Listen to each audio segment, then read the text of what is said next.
Hi, it's Debbie Miller from Debbie Miller Health Coaching here. Just popped on to give you a little video on movement.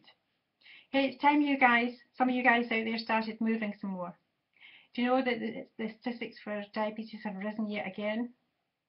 They reckon there's 2 people every 3 minutes being diagnosed with diabetes in the UK alone. Also, the incidence of obesity is rising greatly as well. The number of injuries in gyms continues to rise, as we know from the newspapers. So I'm on here to talk about movement and how can we address some of these issues in relation to diabetes, obesity and the number of injuries.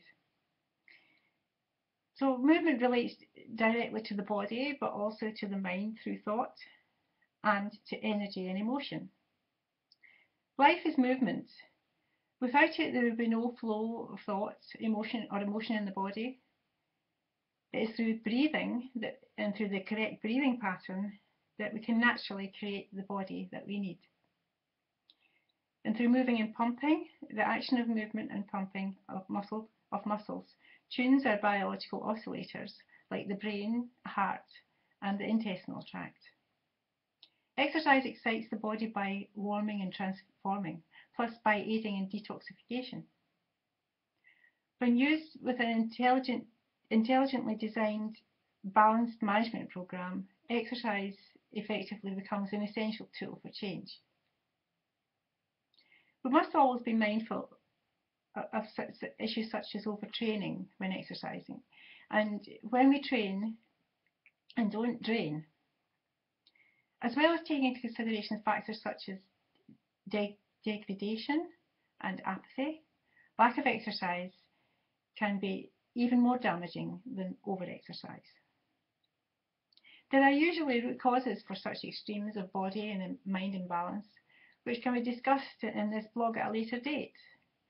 These root causes can be addressed by adhering to the 6 foundation principles of health.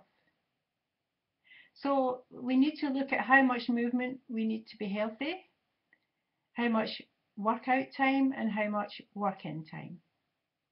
In the early stages of our lives during infant development, we become sensory motor beings.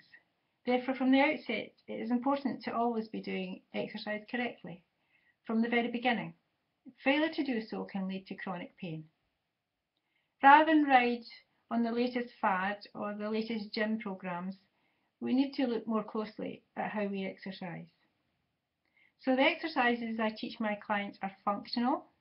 They are primal movement patterns as developed by Paul Chek. It's important to train the movement and not the muscle.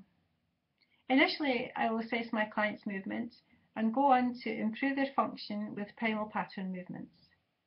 During my time in gyms, I've seen lots of people spending too much time on machines or doing isolation exercises.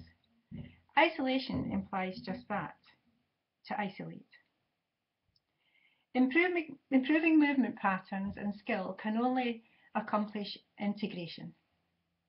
It's also critical to avoid pain during exercise. Pain not only causes inhibition of the nervous system and weakens muscles crossing weight-bearing joints, but it also results in faulty movement patterns that can lead to further injury. So the no pain, no gain approach does not apply with me. This also relates to physiological loads and how much stress that person is experiencing.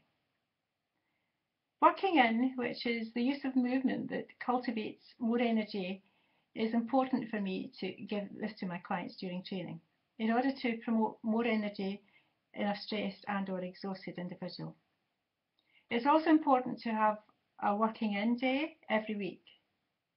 If you don't work in, then you will have an imbalance of the flow of energy. It's also important that people demonstrate proficiency with relevant motor patterns before starting strength training. This results in a stronger client and less chance of injury. So come along and see me, folks, and I'll do some training with you. I'll get that movement going, prevent you getting diabetes, prevent you becoming obese, and also prevent injuries. Thanks so much. Nice to talk to you again. Remember to like my page and like this video and have a look at my website and see if you want to come on and see me. You can get in touch with me through my phone number or my email address. It would be good to see you later then. Take care. Bye.